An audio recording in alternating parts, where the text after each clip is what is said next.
Olá pessoal, tudo bem?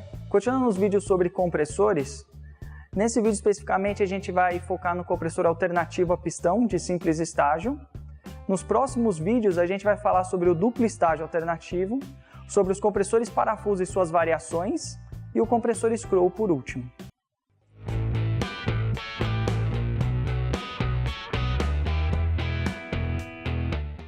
Bom, falando especificamente sobre compressor semihermético alternativo, o nome alternativo se vê ao movimento dos pistões, é um compressor de movimentos alternativos, onde você tem um pistão subindo e outro descendo. Esse tipo de compressor ele também é chamado de compressor a pistão. Como vocês podem ver na imagem, o compressor semihermético é um compressor que permite manutenção. Então todo ele você tem pontos de acesso para você fazer manutenção. Também a gente pode ver a vista dele explodida, onde você consegue trocar absolutamente qualquer peça do compressor. Então é um compressor onde dificilmente você vai descartar ele.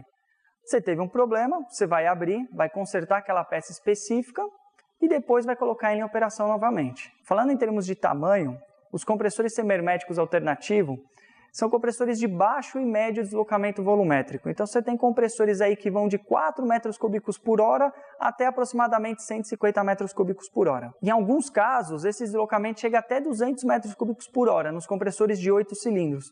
No Brasil não é tão comum, são poucos fabricantes que trazem esses compressores para o Brasil. Falando ainda de compressores alternativos, depois nós temos os compressores alternativos abertos, que não é tanto o foco desse vídeo, a gente está focando mais no semihermético, mas aí quando a gente fala de compressor aberto, aplicado em amônia, você já vai ter deslocamentos aí que chegam até próximo de 1000 metros cúbicos por hora. Aí já são deslocamentos considerados altos. Pegando, por exemplo, um compressor, o 6FE44, para a gente ter uma ideia de até onde consegue se chegar com um compressor alternativo semihermético.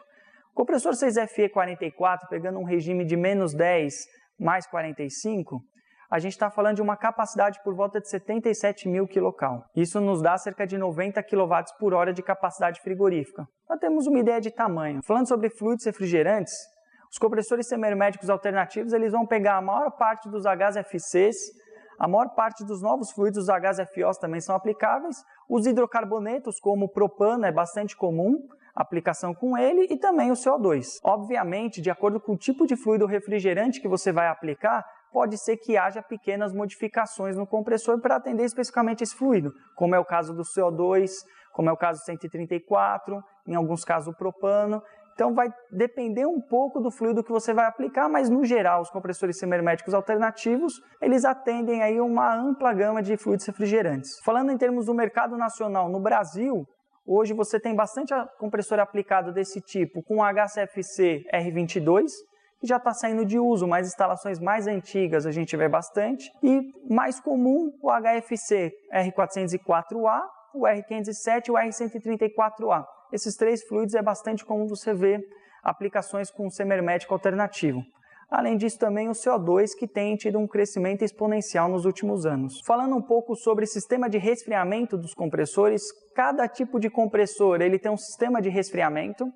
Especificamente os compressores semihermético alternativo, na maior parte das aplicações e fluidos refrigerantes, ele é refrigerado pelo próprio fluido refrigerante. Então esse fluido refrigerante ele vem a uma temperatura baixa, ele passa pelo motor e ajuda na refrigeração do compressor como um todo.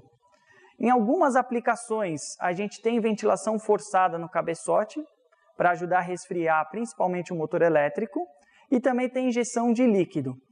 Essas duas aplicações elas são mais comuns no R22 em baixa temperatura. Então, como é um fluido que tem sido pouco aplicado, você já não vê tanto isso. A maior parte mesmo é refrigeração pelo próprio fluido refrigerante. Já em compressores maiores, onde já não são mais semiherméticos, são compressores alternativos abertos, devido ao tamanho deles, aí é comum você também ter refrigeração do compressor pelo óleo. Então, a gente refrigera o óleo e esse óleo que passa pelo compressor ajuda na refrigeração do compressor. Bom, agora a gente vai explicar um pouco mais sobre os métodos mais comuns de controle de capacidade dos compressores semihermético alternativo.